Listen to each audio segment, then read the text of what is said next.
melanjutkan pelajaran kita di Injil Yohanes.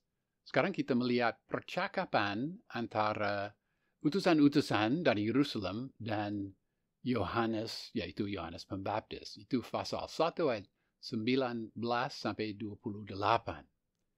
Ya, Yohanes Pembaptis, kita paham bahwa namanya Yohanes dan di Injil Matius, Markus, dan Lukas dia disebut Yohanes Pembaptis. Di Injil Yohanes dia hanya disebut Yohanes.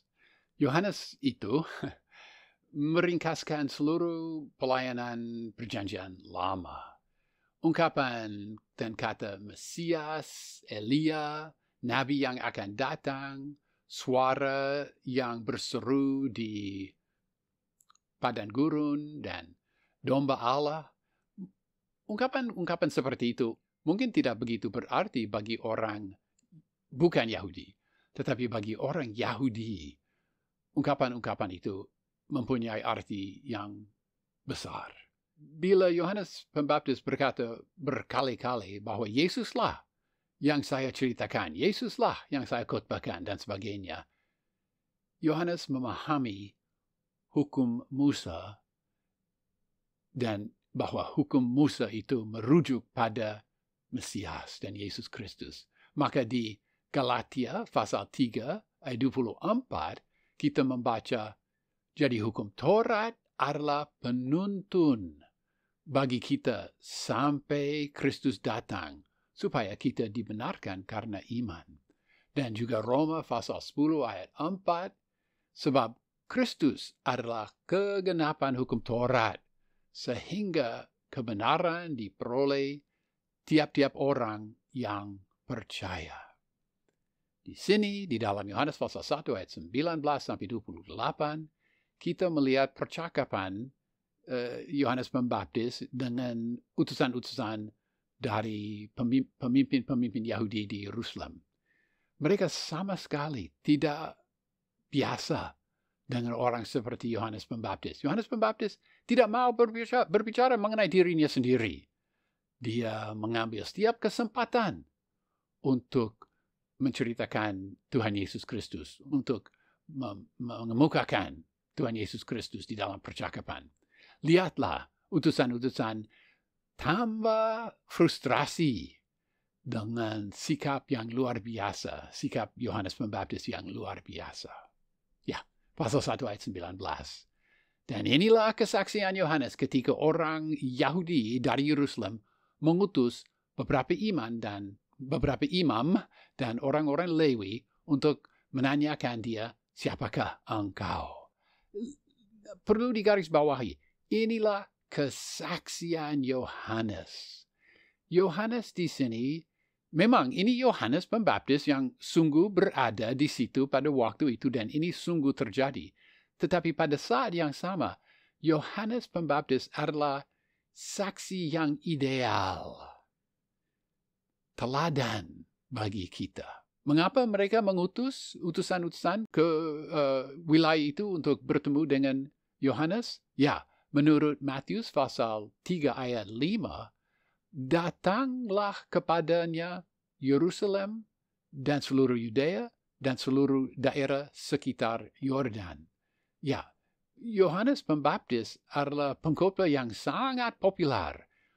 Orang berbondong-bondong datang dari jauh. Dan semangat masyarakat untuk mendengar Yohanes Pembaptis pasti menjadi urusan bagi mereka di Yerusalem. Mereka, pemimpin-pemimpin di Yerusalem, tidak pernah mengangkat atau menabiskan Yohanes Pembaptis. Jadi, mereka harus mengutus utusan kepadanya. Kunjungan mereka dan pertanyaan mereka, siapakah engkau? Menjadi kesempatan yang sempurna bagi Yohanes Pembaptis untuk bersaksi mengenai Tuhan Yesus. Ya, mereka disebut orang Yahudi dari Yerusalem. Sering, tetapi tidak selalu, sering ungkapan orang-orang Yahudi merujuk pada pemimpin-pemimpin bangsa Yahudi di Yerusalem, mungkin di Yudea. Ada kekecualian, misalnya lihat pasal 4 ayat 9 dan pasal 4 ayat 22. Boleh juga melihat pasal 11 ayat 45 dan pasal 12 ayat 11. Tetapi sering ungkapan orang-orang Yahudi itu merujuk pada pemimpin bangsa Yahudi di Yerusalem yang melawan Tuhan Yesus. Pasal 1 ayat 20, ia mengaku dan tidak menyangkal, katanya, aku bukan Mesias. Pada masa itu, sering ada kabar angin di Israel, di Yerusalem dan Yudea dan Galilea. Sering ada kabar angin mengenai Mesias dan Nabi yang akan datang. Ada yang merindukan seorang Nabi yang akan membawa mereka, memerdekakan mereka dari belenggu Roma dan pajak-pajak Roma yang dibenci. Di dalam sastra Yahudi pada masa itu, misalnya kitab-kitab Sibelin, Enoch, Mazmur-Mazmur Salomo, karangan Philo dan Josephus, ada juga Wahyu Baruk, dan kitab keempat dari Esdras, ya, membahas kedatangan Mesias. Bangsa Israel ditindas oleh Kekaisaran Romawi merindukan seorang Mesias datang dan membebaskan mereka. Pengharapan ini dapat juga dirasakan di Injil Yohanes, misalnya pasal 1 ayat 41 sampai 49 dan pasal 4 ayat 25 sampai 29 dan pasal 7 ayat 26. Semangat mereka untuk berontak melawan Roma ditingkatkan pada waktu ada seolah-olah tanda dan nubuatan mengenai kedatangan Mesias. Pemberontakan yang paling besar mulainya tahun 66 zaman Masehi dan berakhir pada bulan Agustus tahun 70 Masehi. Menurut Josephus, pada tahun 70 Bait Allah dan hampir seluruh Yerusalem dihancurkan oleh tentara-tentara Jenderal Titus. Tetapi sesudah itu, pada tahun 135 Masehi, pemberontakan yang dipimpin oleh seorang Mesias, Mesias palsu, yang bernama Bar Kokhba. Bar, yaitu bahasa Aram untuk anak, dan Kokhba itu bahasa Aram untuk bintang. Jadi anak bintang ini julukan Mesiani. Pada tahun 135 Masehi, pemberontakan yang dipimpin oleh Bar Kokhba dihancurkan dan kota Yerusalem dihancurkan secara total dan dibangun kembali dalam bentuk kota Roma. Jadi jawaban Yohanes Pembaptis kepada mereka yang diutus dari Yerusalem singkat dan tepat. Aku bukan Mesias. Dia tidak mau membahas dirinya, dia mau bersaksi mengenai Tuhan Yesus. Pasal 1 ayat 21. Lalu mereka bertanya kepadanya, kalau begitu, siapakah engkau, Elia? Dan ia menjawab, bukan. Engkaukah Nabi itu? Dia menjawab, bukan. Jawaban Yohanes Pembaptis menjadi semakin singkatlah. Dia tidak mau menjawab mengenai dirinya sendiri dengan kerendah hatian yang penuh, lengkap, total.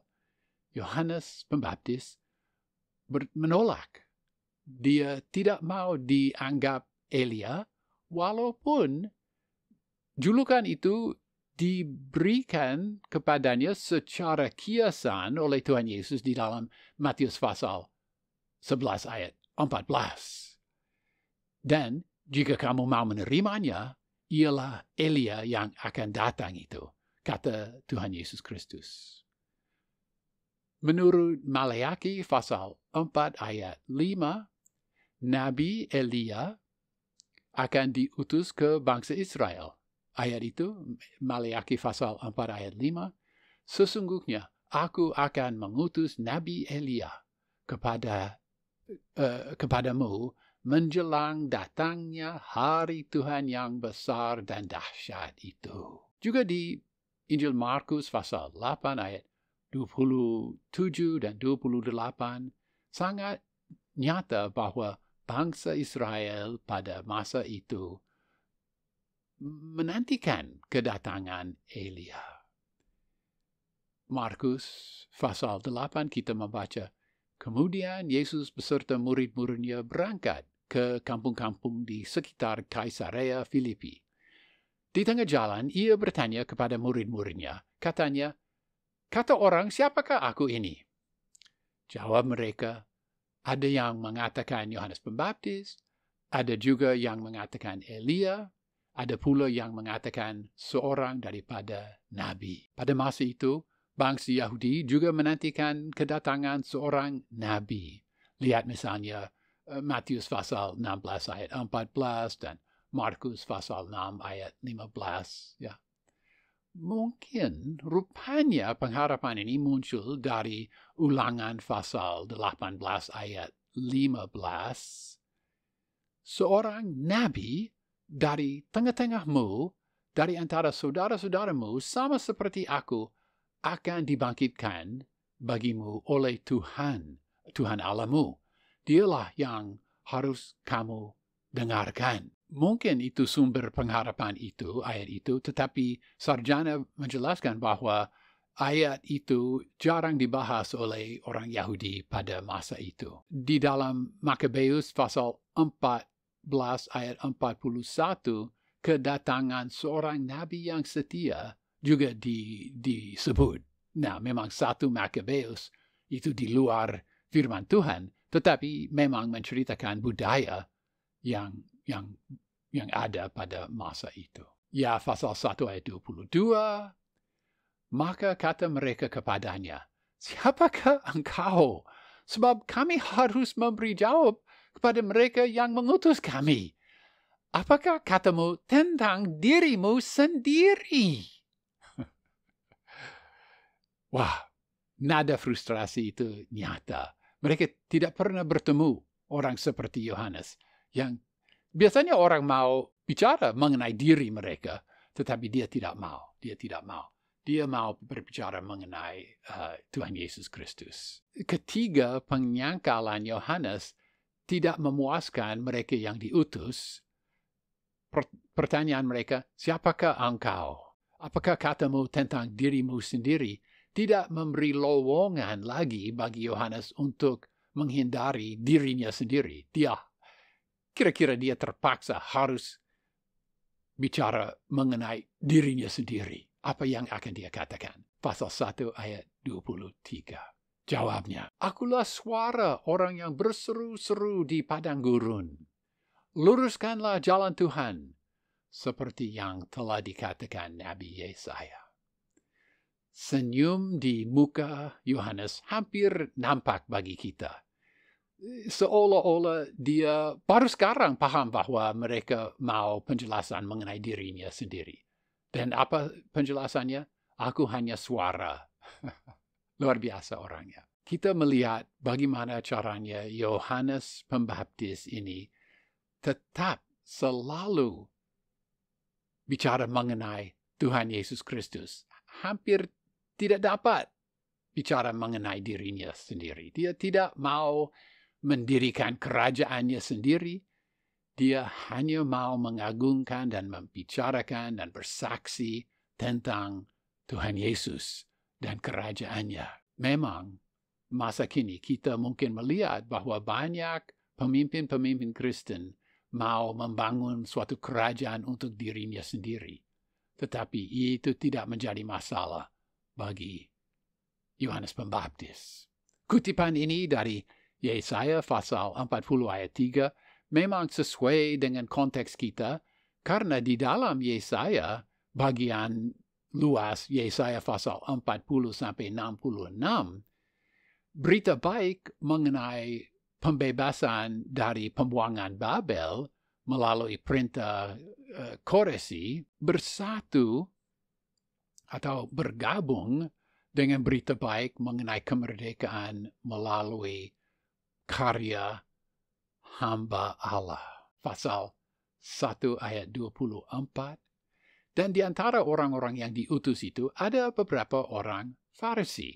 Ya, dalam pasal 1 ayat 19 kita membaca bahwa imam-imam dan orang Lewi diutus. Tetapi di sini baru kita sadar bahwa di antara mereka ada juga beberapa orang Farisi. Ini agak luar biasa karena menurut paham kita dan catatan sejarah, orang Lewi dan imam-imam besar dan sebagainya, mereka tidak mau bergaul dengan orang Farisi. Itu lain golongan. Lain golongan. Tetapi di sini gabung untuk berbicara dengan Yohanes Pembaptis. Pasal 1 ayat 25, mereka bertanya kepadanya, katanya, "Mengapakah engkau membaptis jika engkau bukan Mesias, bukan Elia, dan bukan Nabi yang akan datang?" Oke. Sedikit mengenai baptisan pada masa itu.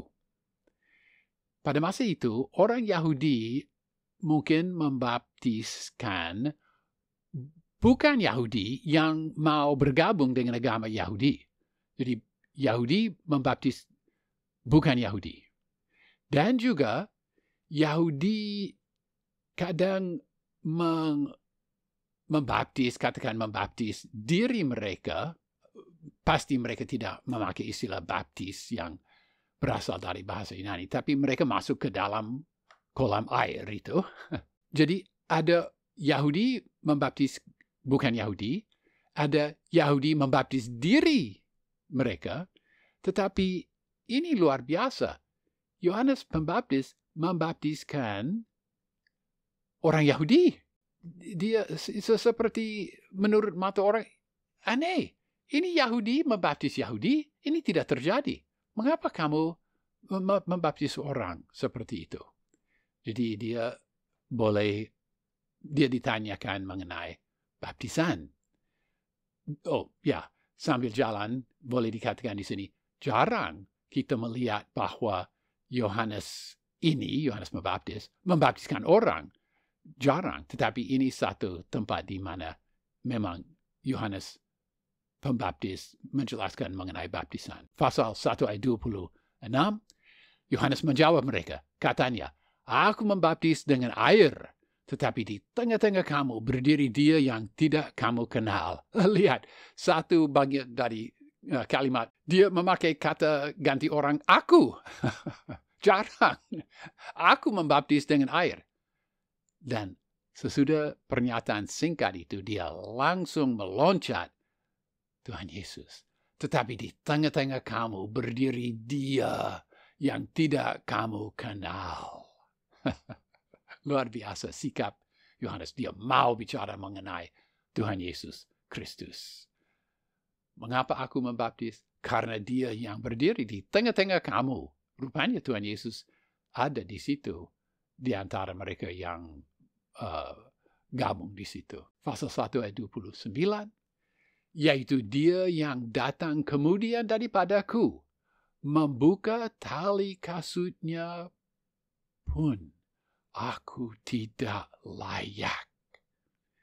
Pada masa itu, seorang murid tidak boleh diminta membuka tali kasut dari rabi yang dia ikuti. Tidak boleh diminta untuk itu. Itu terlalu hina.